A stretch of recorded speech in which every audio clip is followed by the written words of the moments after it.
Welcome back. Today we're talking about the Boosey and Hawkes, the British manufacturer of clarinets. B&H ceased production when they were purchased by the Buffet Company. Originally the 1950s lineup, they made clarinets before this, but was the Regent student line, the Emperor intermediate line, and then Imperial 926 and 1010, their professional line. In my notes here, I have the early Emperors were almost exactly like the 926s with nickel plate and probably less final handcraft work. Later on, the Emperor was cost reduced to compete on price, and I have here using body ring design, 2 concave scallops compared to the original almost French style rings. They had the Regent, Marlborough, Edgeware, and Emperor, and other similar models marketed under the Rudol, Carte, and Besson names. All were based on 926 bore and key layout, of course. There are some models designed specifically for the USA market that had smaller bores. And I have in here a note, there's no connection between the 1010 and the RC Prestige from Buffet.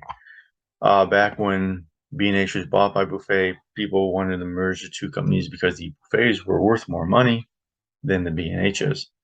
It always is a tendency of people to want their clarinets to be linked somehow to Buffet, even though there's no relationship, especially people who have clarinets that have no emblems on them. They think they're Buffets. Anyways, here I also talk about the jig work that was seen on some jigs. The markings on them like 1011, which were 1010A clarinets. I have here other models. Lafleur were models of Malern and Cornet stencils. Okay, so we have the 110, another student plastic, wood, or rubber. The Marlborough, the 1960s, the Edgewares, of course, and later the Emperors and 4-20s. The Regent was available in wood, plastic, and rubber until, of course, later 70s when they were acquired by Buffet. The 2-20, the intermediate model, also 925, 926 Imperial, available in rubber but also wood, and the 1010 and 1010 Symphony. Now, one thing to note is the early Regents had pot metal keys, which were really, in essence, throwaway clarinets. You can't really bend the keys, they break. You can't really do nothing with the keys because they're just, it's a type of metal where it's a light metal and it's kind of like a powder metal. So if you try to bend it, it just breaks. Now I have over here that models do not have a serial number, may be made by Shreiber, and student models that have no bell ring may also be made by Shreiber. I have on here a link. There's a price list, an old price list. Let me zoom in on it.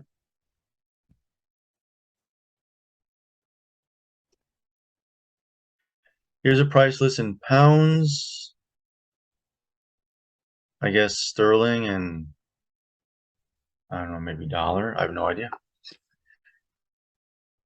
Here we have, of course, model numbers also, or inventory numbers on the left-hand side. Imperial 926s, B flat A, multiple key setups, designs.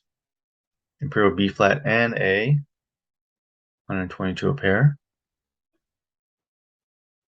205. 20 key one is 248 a pair. Imperial 1010. Look at these prices. Well, that's in pounds, about twice as much in the US. Then you have the Imperial, Edgeware, Regent. Now with these large bore clarinets, you really need a large bore mouthpiece. You just can't buy any Van Doorn or Selmer. And they had their mouthpiece with the Imperial, their Calto, B&H, and original Cal. If you notice, these are specific for a 926 or 1010 or an 8-10 model. That case is here for them. Reeds. Oh, the oscillator. Look at this. If you look in my reeds videos, you'll see the oscillator reeds in there. The VAR, I think I also have in there. Rex, Deru, Calto. Never heard of those. Pads, you could buy pads too from here. Anyways, moving on, they have oils here, ligatures, mouthpiece caps, springs. Anyways, back to here, we have the model Edgeware. I have some pictures here from Junk Dude. It looks like a normal clarinet, so I don't know really what to say here. You notice the one thing though is they do have a singular trill key guide here. It's a thin slotted one, thin cylindrical slotted trill key guide. You have a pre-World War II B&H 1010A clarinet, approximately 1935.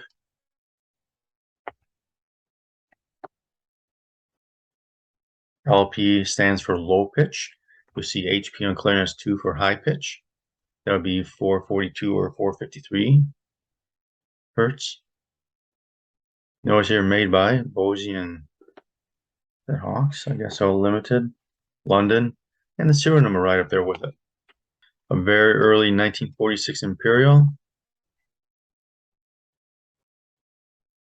with a circular emblem, Boosey Hawks, London. If you notice the thumb rest, these were early design thumb rests. You see these in Summers and a wide variety of manufacturers. You have a screw on the top and the bottom. This is one way of identifying an age of a clarinet just by picture. And of course a large picture here that shows just a clarinet.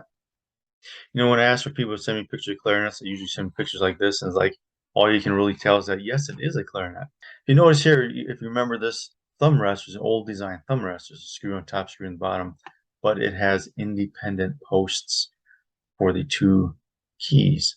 Of course, in addition to the independent posts for the two keys, you got independent posts for the throat keys too. And a neat design of you got the adjusting screw right smack in the middle of the arm, not just attached to the front of it. Imperial 926. I tell you, the latest batch of B&H's 926s and 1010s are fabulous clarinets.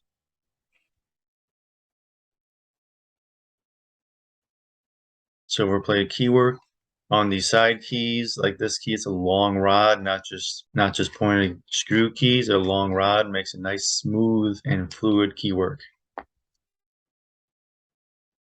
Beautiful clarinet. You see what I mentioned here about the throat key adjuster goes right through the middle, not an attachment, something welded onto the front of it.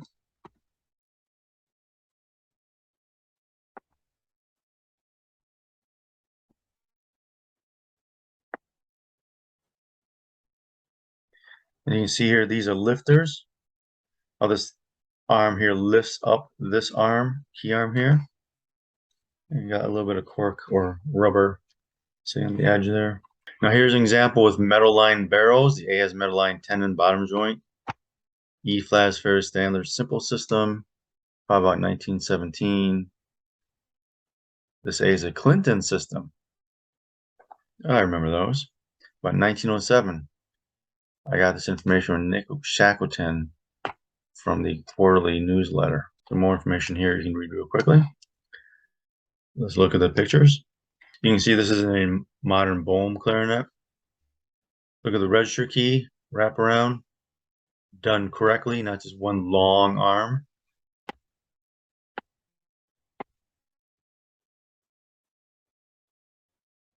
This is when these keys were separate and more spoon-like. Spoon over here. Original keys, actually, they used, you see the shape is like a spoon handle in a way, or it's like a spoon, the backside of a spoon. You look at early oboes, early clarinets, they all look the same. Here's those lined barrels.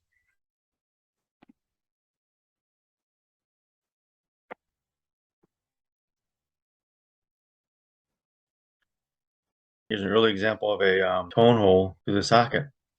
And here's a side key that keeps down the bent key. You notice the trill keys, there's two top ones, one lower one. Another side picture here. Look how long this one key is here, the G sharp key.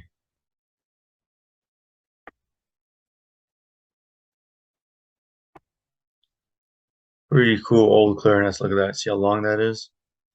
And if you look closely, you'll see independent trill key guides here.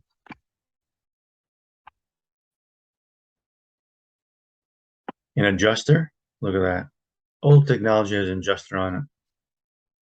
taken from oboes. A lot of the keywork technology from clarinets in the old days evolved from oboes.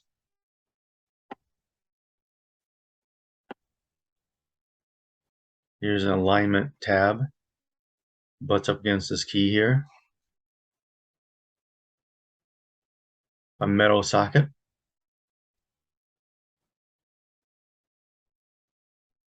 Rollers on these keys too. Notice there's no bell ring. The no bell ring was common among the B&H clarinets, especially 926s and 1010s. And here's an old emblem. Now I have this serial number list here. You can take a look at it. 1940s. You'll see a big jump here. But I have also these other serial number lists. I'll let you pause and read this. This is compiled by William Waterhouse in 1993. You can see here, this is flute and woodwinds after 1949.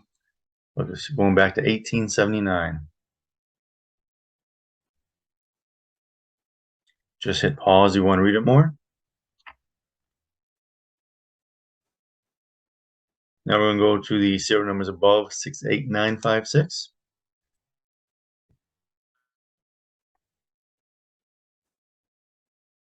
Compiled by Gavin Dixon from research from Dixon and Neil Raj. You can read the information up here by hitting pause. And here we have the years on the top of the graph and the serial numbers on the left-hand side. You'll see starting at 68956 in 1952, going up to 96150 or something like that. 90150. Kind of hard to read. But you can hit pause on this if you want.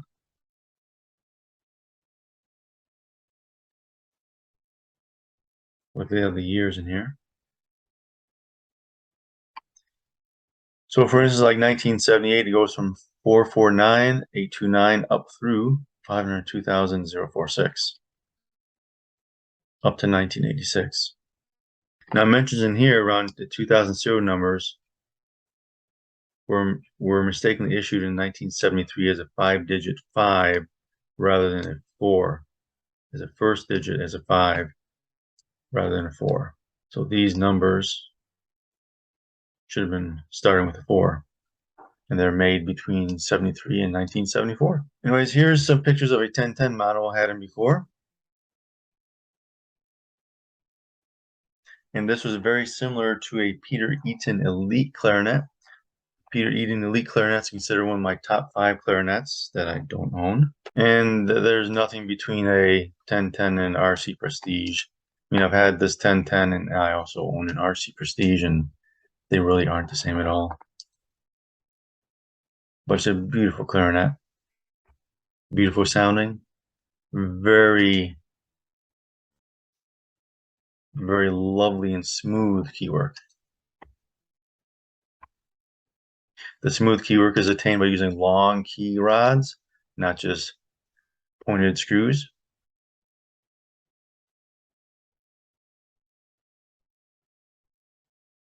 This one has an extra vent for low B flat. Right there. I remember that. That was like, why is this here?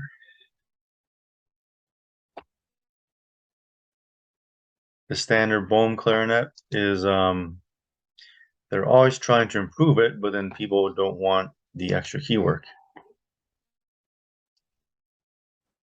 because it makes it sound different.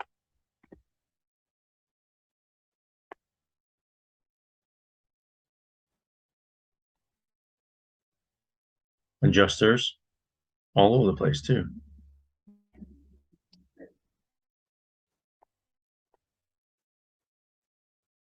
Extra keywork here for the vent key.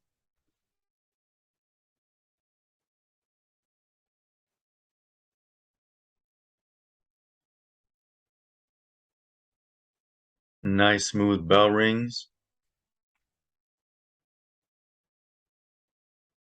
And I love their bell design. They do a really good job of making sure there's no ring around it, and they give a little design on the edge.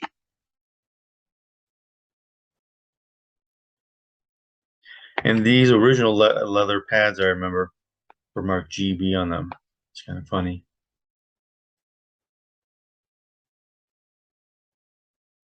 Anyways, that's a quick rundown of the Boosey and Hawkes Company and the serial number page. I used to have them on the website, but I just realized it's not there, so I made this video for it.